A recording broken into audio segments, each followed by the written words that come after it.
Manipod iti Core TV News Center kablaawan da kayo na ibang nga oras Ilocos at tuyan ti paulo dagiti damdamag ditoy Press Core. Di detalye dagiti damdamag ditoy Press Core. Vehicular accident ti ilya magsinggal, may sa tinatay. Gwardya natiliwan ti paltog. Panagtambang ti ilya bantay awan pay laing pagdurdurasan na.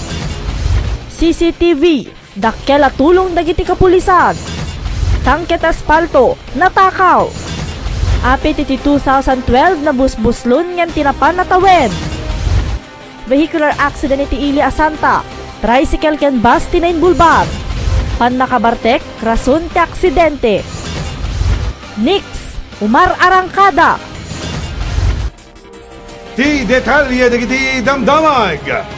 Natay ti may sa lalaki kalpasan na maaksidente daytoy di dalan ng agawid sa jay dakutan magsinggal Ilocos Sur. Napagamuan na bartek ti lalaki iso nga saan na kontrol ti panagmaneho ti motorsiklo. At ti report ni Press Corps, Chris Alicante. Nasingpet ken nadungo nga asawa ken ama. Kasama ti panangiladawan ni Manang Ines ken ti pimusay nga asawa na ni Manong Cipriano Rumias. Agtawen 50 ket 3 ken may sa aman nalon. Kalpasan na nagsarili dayto an aksidente iti mismo metlay nga barangay da. Kabayatan ti panagawid da. Ken dagiti duwa nga anak nakadwa na nakalugan iti motor. Inyab kasi Manang Ines si sakit tinakem na ti pupusay ti ngunguten na nga asawa. Agsipot ta sakbay ang aksidente daytoy ket adda dagiti panagpadpadlaw nga arig na ket agpakpakada daytoy kas kumati panang bagbaga na agnaknakem dagiti anak na. Adda na pang kami sa eskwela ma'am. Dagiti ubing italaod. Mapamikitaan dagiti ubing mapamitulod ako mga agbasay da. Hindi ko nakita na kami dagiti ubing ket di marayda nga si mabat ken ni Papa da. Hindi ko nagtugtugaw na kijit agpatpatang kami kin ni Ma'am Lydia. Kaya hindi ko hangko na sipsiputan. Pinandar na nga sige dagi motor tapos sinala na kita na napandagumatang ti sigarilyo ka no ma'am. Kaya hindi ko adada jay treasurer me kunana. Anak ko nilakay mo yung kakitaan na disgrasya da. Anak ko kunana so nagtaray na kiti ma'am. Sigun piken Manang Ines sakbay na pasamak ta aksidente. Binagbagaan na pailaing tasawa na nga saan na asobraan ni tuminom ti arak. Ngem saan ngayon paggarup ni Manang Ines nga tirason ti pandakatay ti asawa na ket tinakaro pan nakabartek na daytoy. Sigun pa kadagiti residente nga sidag tinakapasamakan ti disgrasya ken nakakita iti napasamak. Awan metten niya manasugat ana sagrap ni Manong Cipriano. Ngem patsia ni Manang Ines nga gapuy tinakaro pan nakaulaw ti rason tin sigida pan nakatay ti asawa na. Naitaray palaing daytoy ti balay pagagasan ngem pimusay metlaing daytoy. Numan pinapalaw sila dingi ti Manang Ines. Ngem nakunana metlata dakkel ti yaman na gaputa saan anan-ano dagiti duangan nakda. Chris Alicante, Core TV News. May sa nga gwardya ti video kebar tinatiliwan ti paltog babayan ti Oplan Bakal ngayon sa yangkat dagiti kapulisan ti ilaw sinait. Iti agdama ket dati ti kustudiya ti PNP ti suspect. Shotgun ti klase ti paltog nga natiliw kadaytoy. At ti report ni Press Corps Mark Reyolicchio.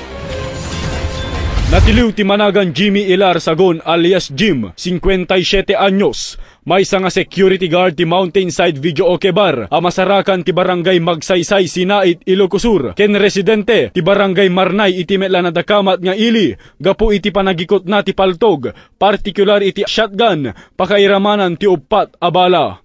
Basar ti report. Agarup alas 3:20 ti parbangon idi Nobyembre 20 idi nakemmeg tinasaw agwardya anakasakay iti tricycle na sa Jaysango iti Sinaid Public Market asakupen ti barangay Rangay babaen kadagiti kameng ti kapulisan iti Ilocos Norte Police Provincial Office nga indawluan ni PO2 Christopher Pula. Dagos anay turn over ti suspect ti PNP Sinaid gapwentawan may parang na dokumento ti paltog. Di nakita na kano di sila eskopeta ko na ti airgun. Ngimida si gamiser ko nada, may sama gayang nga shotgun. So, dagiti ng kukanyadan nga damag, no, dagiti legal papers na, wano niya, dagiti security guard piman katawang mati may pakita na. Nimbitaran da dito opisina tayo, to notikas takat ma-check. Napagamuan, nga iti paltog nga inusar ti sospek ket nakarehistro iti Piglas firing range. Iti mapaltog gayam kat nakainagan iti may nga Piglas firing range, dito yung barangay Magsaysay.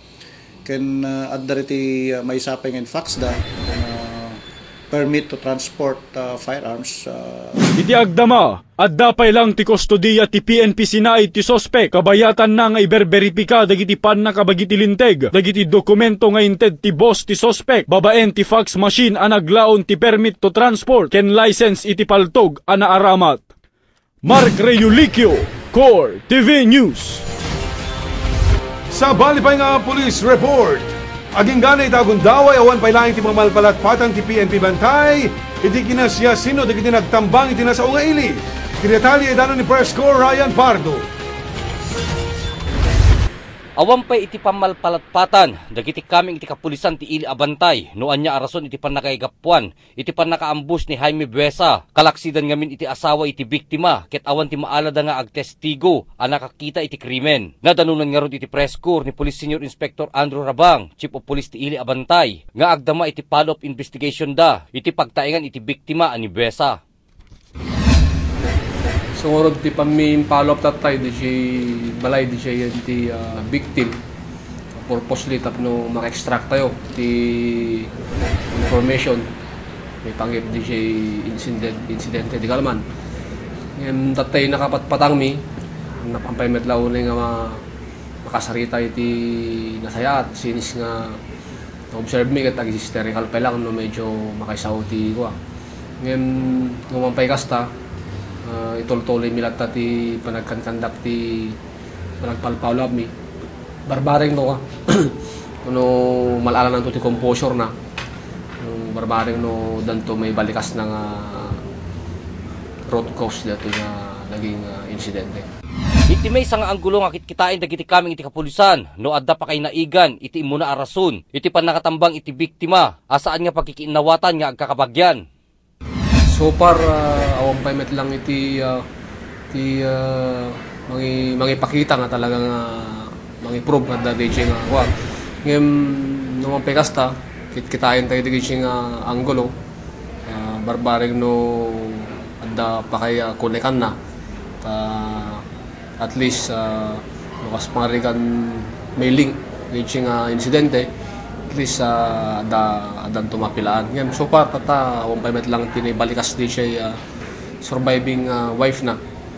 Kung suti tatay sakbay kami pumanaw di siya balayda, bali subli kami tumanin to no medyo makasimpa-simpada, barbaring lumaladan to di siya iri-nada.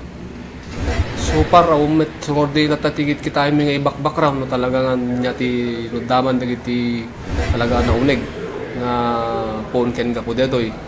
So tatay pamiin na naging query di jay balayda at no maala tayo amin dagiti possibilities no niya nga talaga iti phone ken ka po kinudaman dagiti naununig nga rason nga nagresultaan dito yung panakapatay dito yung biktima.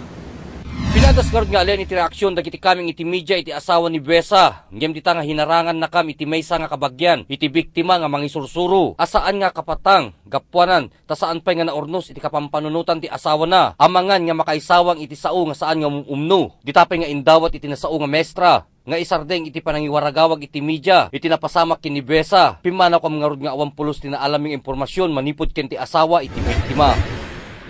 Ryan Pardo, Core TV News. Padaanan dagiti sumarunoan na barang at damag ditoy Press Corps. CCTV, dakkel at tulong dagiti kapulisan. Tangket aspalto, natakaw. Apit iti 2012 na busbuslon ngem tinapan natawen. Vehicular accident iti Ili Asanta, tricycle ken bus tinain bulbat. Pan nakabartek, rason ti aksidente. Nix, Umar Arangkada. Amin dagita ken daduma pay mamuan ti panagsubliti. Press Corps.